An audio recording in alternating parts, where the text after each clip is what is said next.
Good afternoon everyone. আজকে অনেক দিন পর সুস্মিতা এসছে। সুস্মিতাকে দিয়ে আমি বিভিন্ন জায়গায় ক্লিনিংগুলো করাই। অনেকক্ষণই আসেও, ওই 9:30 নাগাদ আসে। আর আমারও মোটামুটি অনেকটাই কাজ হয়ে গেছে। এখন আমার ছানাপোনাদের একটু কলমি শাক কেটে দিচ্ছি। আর এই যে এই এতগুলো টিফিন বক্স কাল মায়ের কাছ থেকে কালেকশন হয়েছে, সব কটাই মায়ের কাছে ছিল। আর কালকে যেগুলো আমি দিয়ে এসেছি সেগুলো আবার মায়ের কাছে রাখা আছে, মা আবার ধুয়ে টুয়ে পরিষ্কার করে রেখে দেবে। এগুলো এবার জায়গা মতো গোছাই। আর তাদের পেয়ে গেছে খিদে, তাদের আগে আমি কলমি শাকটা দিয়ে দিই জন্য। হ্যাঁ তো এনে দে, হ্যাঁ এনে দিবি, আমি নেব। আমি কি তোকে বলেছি নেব না? তুই নিয়ে আয়, আমি নেব। এগুলো গাছগুলো রাখবো আমি ঘরে, রাখি তো আমি। ওগুলো লাগালে সুন্দর লাগে দেখতে। আমায় বলেছিলি সর্ষের শাক এনে দেবো, এনে দিসনি। এখন তো সর্ষের শাকের আর দিন নেই। সেই সময় বললি দিদি তোমাকে আমি একদম কচি কচি টাটকা সর্ষের শাক এনে দেবো। হয়ে গেল, সর্ষের শাক চলে গেল। নেক্সট ইয়ারের জন্য এবার আমি অপেক্ষা করবো সর্ষের শাকের। আচ্ছা দেখবো এবার তুই আমাকে কি পাট শাক খাওয়াস। আচ্ছা ঠিক আছে, কবে খাওয়াস আমি সেই অপেক্ষায় থাকলাম।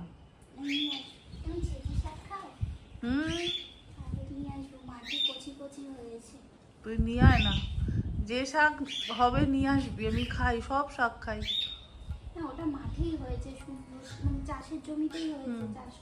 আর কি হয়েছে শাক? আর কিছু না, আর পাশে লাগিয়েছে পাট শাক লাগিয়েছে। আচ্ছা, পাট শাক তো এখন লাগিয়েছে, এখন তো ওতে সময় লাগবে কদিন। চাষ করে আলাদা, আবার খাওয়ার জন্য মানে আলাদা চাষ করে।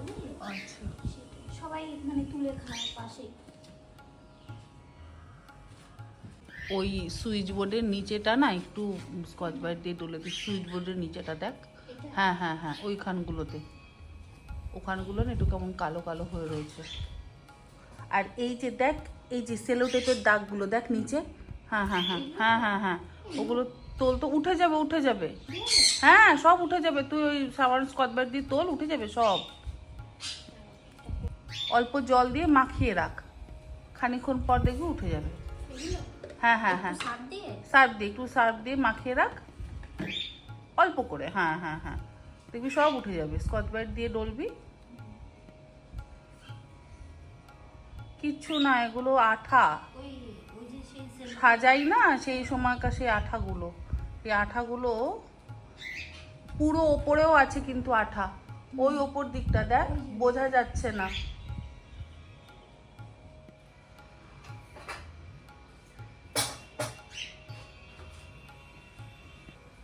এগুলো জায়গা মতন এখন রেখে দিচ্ছি, আবার যখন দরকার পড়বে তখন এগুলোকে আবার ব্যবহার করবো।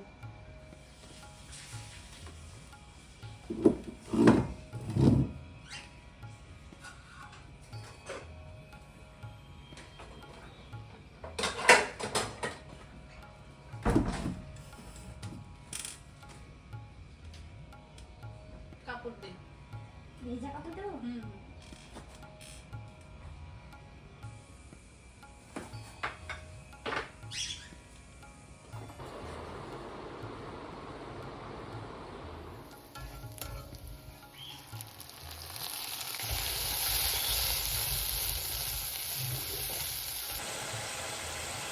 ঠাকুর ঘরের উপর করছিস তো? ঠাকুর ঘরের উপর করছিস তো?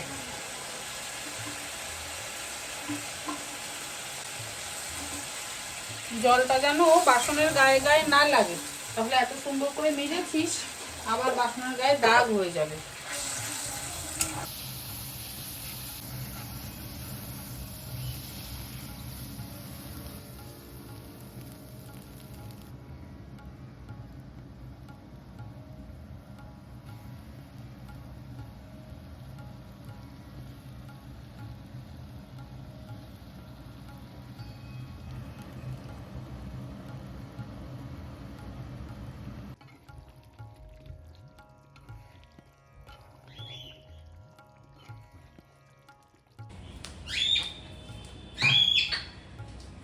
রান্নাঘর আমার মোটামুটি গোছানো কমপ্লিট, পরিষ্কার তো খুব ভালোভাবে হয়ে গেছে। অনেকদিন পর আবার পরিষ্কার করা হলো। ওদিকটা একদিন করেছিলাম, কিন্তু এই দিকটা না একা আমার পক্ষে যেহেতু করা সম্ভব হয় না, সেই জন্য সুস্মিতা এলে তারপরে আমি করি। তবে ভাগে ভাগে করি, একদিনে পুরোটা কিন্তু করি না। ওপরটা করলাম, একদিন আবার নিচেটা করব। নিচেটা আমি একাও অনেক সময় করে নিই, মাঝে মধ্যেই করি। আবার একদিন নেক্সট রবিবার ও যখন আসবে তখন আবার এদিকটা করব। এরকমভাবে আমি ভাগে ভাগে করি। একবারে করলে পুরো দিনটা লেগে যায়, মানে সকালে যদি শুরু করি তো সন্ধে হয়ে যাবে বা রাত্রির হয়ে যাবে, কতক্ষণ লাগবে তারও কোনো ঠিক নেই। আর মোটামুটি হাতে হাতে তো গোছাতেই থাকি, তাই তেমন খুব একটা সমস্যা হয় না। এবারে ভাতটা বসাবো। ডিমের ডাংলাটা তো আমার হয়েই গেছে, আমি এদিকে করতে করতে ডিমের ডাংলাটা করে নিয়েছিলাম, কিন্তু ভাতটা এখনো হয়নি। ছেলে খেয়ে বেরোবে। আর এই যে হলুদ সর্ষেটা যেহেতু শেষ হয়ে গেছিল, সেটাকে আমি ঢেলে রাখছি।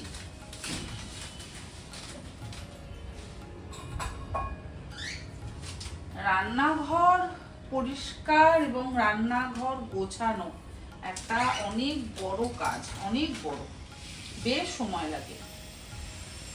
এবারে নিজের জন্য একটু কফি বানাবো, ভাতটা বসিয়ে দিয়ে তারপরে ওই মাটন কিমাটা করব। ও একদিকে ভাত বসাবো আর একদিকে আলু সেদ্ধ বসিয়ে দেবো, কারণ মাটন কিমাটা আজকে বানাবো আর একটু মাংসের ঝোলও বানাবো। তো বসে কফিটা খেতে খেতে আমার আলুটা সেদ্ধ হয়ে যাবে, আবার ভাতটাও হয়ে যাবে। আর একটু চেঞ্জ আমি করেছি, এই যেমন এখানে তো কফি মেশিনটা ছিল, কফি মেকারটা ওদিকটা দিয়ে দিয়েছি, আবার আমার যে ইলেকট্রিক কেটেল যেটা, সেটাকেও ওদিকে দিয়ে দিয়েছি, আর ইন্ডাকশনটাকে এদিকে নিয়ে এসেছি। এই টুকটাক একটু চেঞ্জ করেছি। এদিকে যদি ইন্ডাকশনটা থাকে সুবিধা হয়, ওদিকে থাকলেও কোনো অসুবিধা নেই, কিন্তু ওদিকে যদি ইন্ডাকশনটা থাকে তাহলে আমি ইলেকট্রিক কেটলিটা না ব্যবহার করতে পারছিলাম না। সেই জন্য আমি ইলেকট্রিক কেটলিটাকে আবার তার জায়গায় রেখে দিয়েছি, কফি মেকারটা বা কফি মেশিনটাকে আমি আবার ওদিকে রেখে দিয়েছি, আর ইন্ডাকশনটাকে এদিকে রেখে দিয়েছি।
মেশিন আর ইলেকট্রিক কেটলিটা না আগে এদিকেই ছিল, আমি মাঝে আবার একটু চেঞ্জ করেছিলাম, কিন্তু দেখলাম চেঞ্জ করে ইলেকট্রিক কেটলিটা না ইউজ হচ্ছে না, আর ওটা ইউজ করাটা ভীষণ দরকার আমার, কারণ রান্না করতে করতে জল গরম করতে হবে।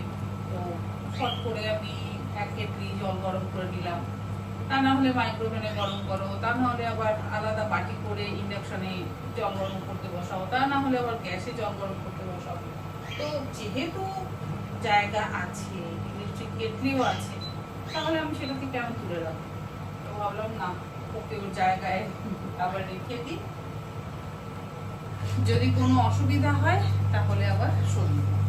তো অসুবিধা তো হচ্ছে না, তাহলে সরাবো কেন? অনেকে আমাকে এই মিল্ক পদার্থটার কথা জিজ্ঞাসা করেন। এটা হচ্ছে ইনস্টা কাপা কোম্পানির মিল্ক পদার্থ। আমি কফি বানানোর জন্যই এটা বেশি করে ইউজ করি।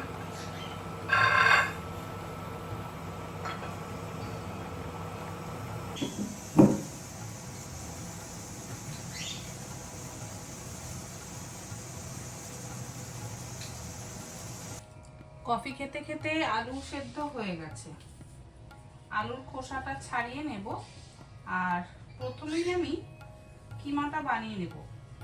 আসলে কিমা তো খুব একটা বেশি সময় ধরে আমাদের কষাতে হবে না, তাই কিমাটা আমি আগে বানিয়ে নেব। আর একসাথে মশলাটা করব, মানে মাংসের মশলাটা, ঝোলের মশলাটা আর কিমার মশলাটা একসাথেই করব। খুব বেশি আলু আমি দিই না, বেশি আলু দিলে আবার একটু আলু আলু লাগবে খেতে। তো সেই জন্য আমি যা আলু সেদ্ধ করেছি তার অর্ধেকটা কিন্তু আমি দেব। এই যে 3 টুকরো দিচ্ছি, আর এই 3 টুকরো রেখে দেব, অন্য কিছুতে ব্যবহার করে নেব। সুস্মিতা ওদিকে কাজটা করছে, মোটামুটি ওরও অনেকটা কাজ হয়ে গেছে। ছেলেকে এবার খেতে দিয়ে দেবো। ভাতও কিন্তু আমার হয়ে গেছে। আর কিমাটা ধুয়ে আমি একদম জল ঝরিয়ে রেখে দিয়েছি। যতটা সম্ভব ততটা জল ঝরিয়ে রেখে যদি দেওয়া যায় তাহলে ভালো হয়। রসুন দিচ্ছি, একটু বেশি পরিমাণে রসুন দেব, কারণ দুটো জিনিসে ব্যবহার হবে, একটা কিমাতে আর একটা মাংসে। আর আদা দিয়ে দেব। আমি রসুন আদা এগুলো ছুলে রেখে দিই আমার নিজের কাজের সুবিধার্থে।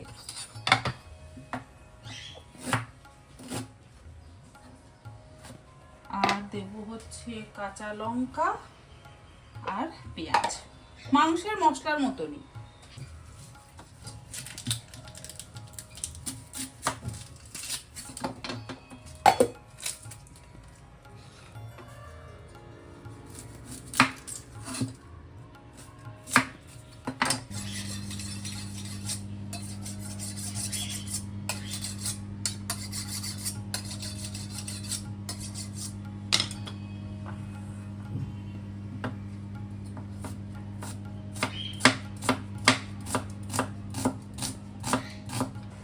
কিছুটা পেঁয়াজ আমি কুচিয়ে নিয়েছি, আর এখানে আমি একটা বড় সাইজের আর একটা ছোট সাইজের পেঁয়াজের অর্ধেকটা দিয়েছি, মানে 1.5 খানা পেঁয়াজ দিয়েছি।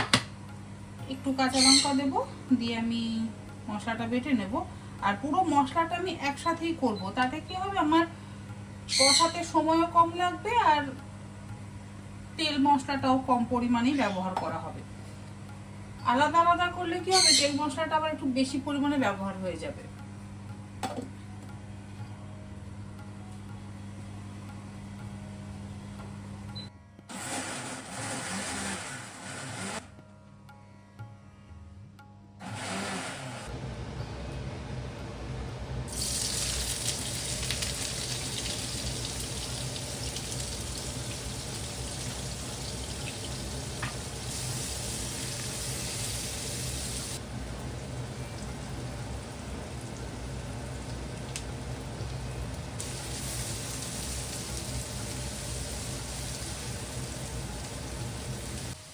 পেঁয়াজটা বেশ ভালোভাবে ভাজা হয়ে যাওয়ার পর এবারে আমি পেঁয়াজ আদা রসুন কাঁচা লঙ্কা বাটাটা দিয়ে দেবো। তবে একদম মসৃণ করে কিন্তু বাটিনি, একটু দানা দানা রাখি, সে মাংসের ক্ষেত্রে হোক বা কিমার ক্ষেত্রে। যে কোনো চপের পুর বা স্যান্ডউইচের পুরের জন্য যদি আপনারা চিকেন বা মাটন যেটাই বানান না কেন, মানে চিকেন কিমা বা মাটন কিমা যেটাই আপনারা বানান না কেন, পেঁয়াজ আদা রসুন আর কাঁচা লঙ্কা এটা কিন্তু একদম মসৃণ করে বাটবেন না, একটু যাতে দানা দানা থাকে সেইভাবে আপনারা কিন্তু বেটে নেবেন, তাহলে পুরটা বা স্টাফিংটা খুব ভালো হয়। আর আমি কিন্তু তেল খুব একটা দিইনি, খুব অল্প তেলেই রান্নাটা করছি। এমনিতেই মাটন থেকে যথেষ্ট তেল বেরোবে, আবার কিমার মধ্যেও অবশ্যই চর্বি তো থাকেই, তাই অল্প তেলেই আমি চেষ্টা করি এগুলো করতে।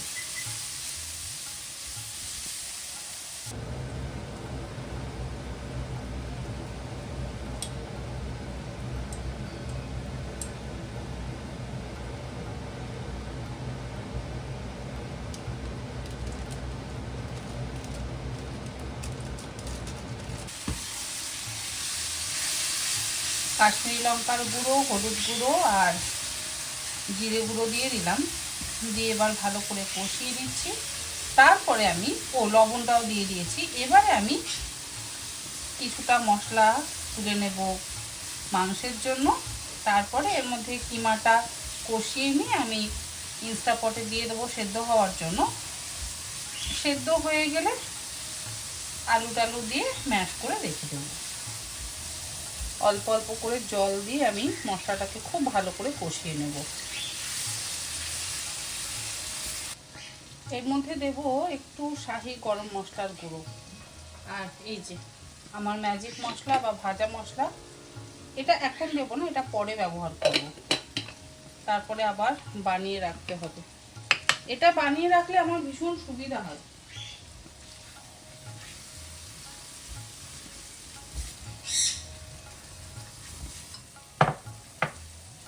এবারে এর মধ্যে আমি কিমাটা দিয়ে দেবো।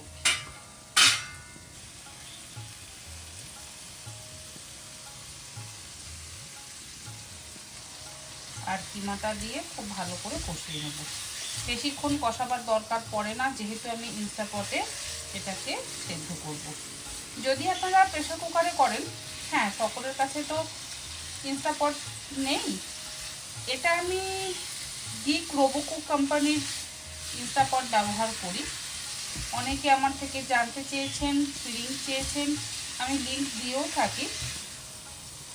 যদি মিস হয়ে গিয়ে থাকে আমি আবারও লিঙ্ক দিয়ে দেব।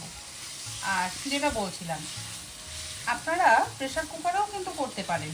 ঠিক এইভাবেই মশলা দিয়ে কষিয়ে নিয়ে প্রেসার কুকারে হাফ কাপ বা 1 কাপ জল দিয়ে, 1 কাপ জল দিলে বেশি হয়ে যাবে, হাফ কাপ জল দিয়ে প্রথমে হাই ফ্লেমে একটা সিটি দিয়ে নিতে হবে। একটা সিটি হয়ে গেলে গ্যাসের ফ্লেমটাকে লোতে করে দিয়ে ওই 3-4টে সিটি দিয়ে কিমাটাকে সেদ্ধ করে নিতে হবে। এখন কিন্তু আলু দেব না, আগে কিমা সুন্দর সেদ্ধ হবে, তারপর আলু দেব। বেশ ভালো মতন না ভাজা ভাজা করে নেওয়া হয়ে গেছে, আর তেলটাও বেরিয়ে গেছে। এবারে আমি গ্যাসের ফ্লেমটাকে বন্ধ করে দিয়ে আমি ইনস্ট্যান্ট পটে অল্প একটু জল দিয়ে সেদ্ধ করতে বসিয়ে দেবো।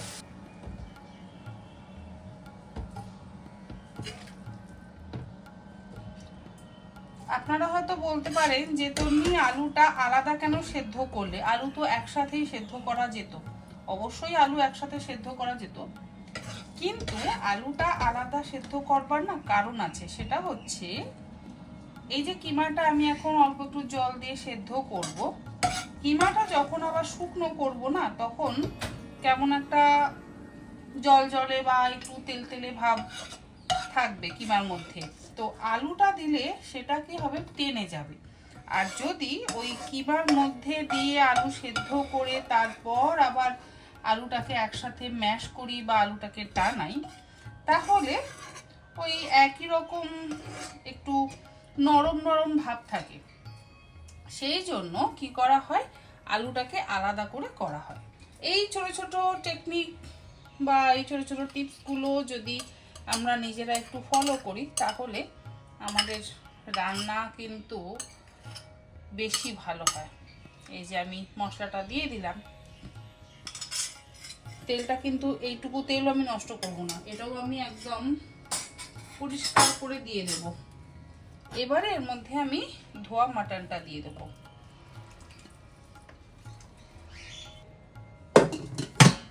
খুব অল্প জল দেব, বেশি জল কিন্তু লাগে না।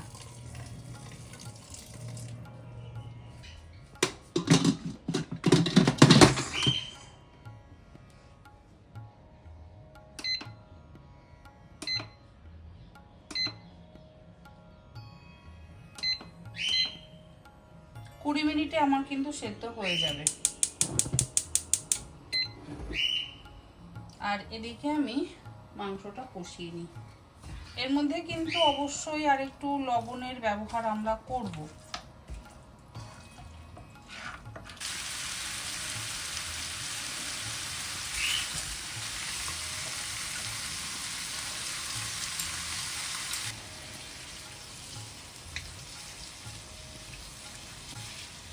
ওটা হয়ে গেলে তারপরে এটা চাপিয়ে দেব।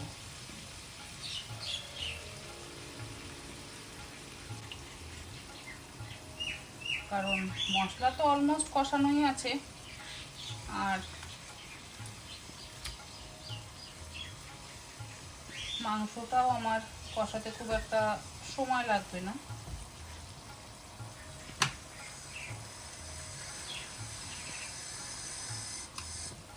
আমি লো ফ্লেমে ধীরে ধীরে মাংসটাকে একটু ভালো করে কষিয়ে নেব। মাটনটা একটু জল দিয়ে সেদ্ধ করে নিচ্ছি, মানে যতক্ষণ না ওটা হচ্ছে। এবার আমি গ্যাসটাকে বন্ধ করে দেবো। আর এদিকে আমার কিমাটাও কিন্তু হয়ে গেছে, আমি দেখিয়ে দিচ্ছি যে কিমাটা কেমন হয়েছে।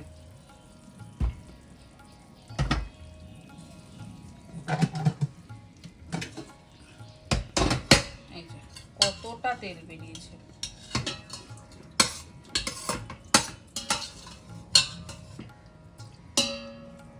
এটাকে না আমি এই বাটিটার মধ্যে ঢেলে নিই।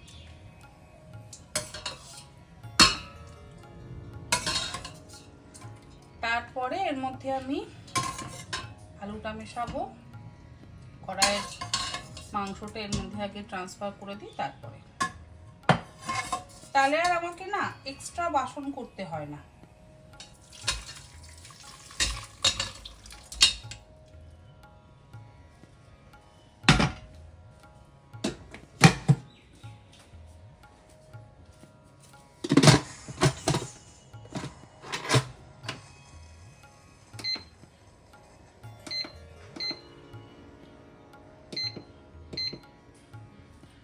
টাইম সেট করে দিলাম। এবার আমি কি করব, এই যে এতটা তেল বেরিয়েছে, এই তেলটাও রেখে দেওয়া যায়, বাট আজকে আর রাখছি না, আজকে সবটাই দিয়ে দিচ্ছি।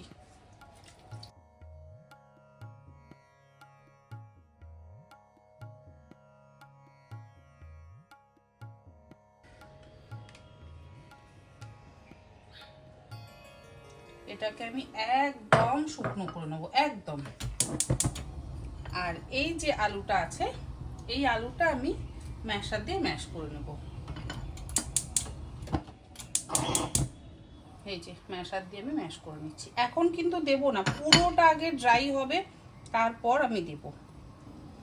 এটা করে এক সপ্তাহ ফ্রিজে স্টোর করে রাখা যায়। যদি বেশি দিন রাখতে চান তাহলে অবশ্যই ডিপ ফ্রিজে স্টোর করে রাখবেন, কিন্তু আমি বলবো এক সপ্তাহর বেশি স্টোর করে রাখবার কোনো প্রয়োজন নেই। আমি এক সপ্তাহর বেশি কোনো কিছু কিন্তু স্টোর করে রাখি না। এই যে তেলটা বেরিয়েছে, তেলটাকে পুরো একদম শুকনো করে নেব। এই যে দেখুন কতটা তেল বেরিয়েছে। এই তেলটাকে না চেষ্টা করব যতটা সম্ভব ততটা শুকিয়ে নিতে।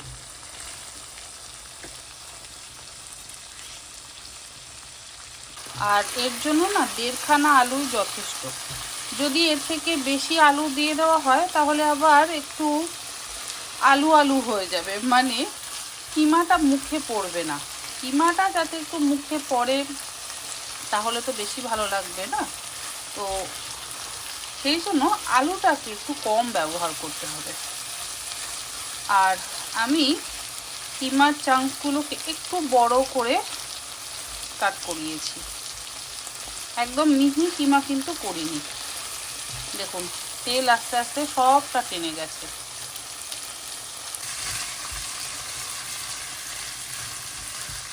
এবারে এর মধ্যে আমি এই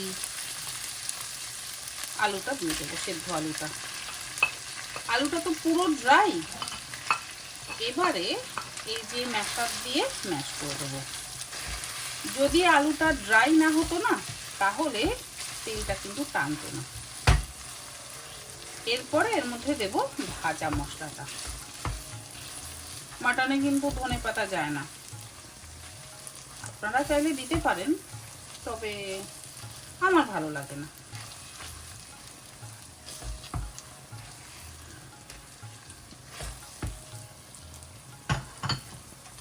চাইলে আরো আলু দেওয়া যায়, মানে আরো আধখানা আলু দেওয়া যায়, কিন্তু আমি দেব না।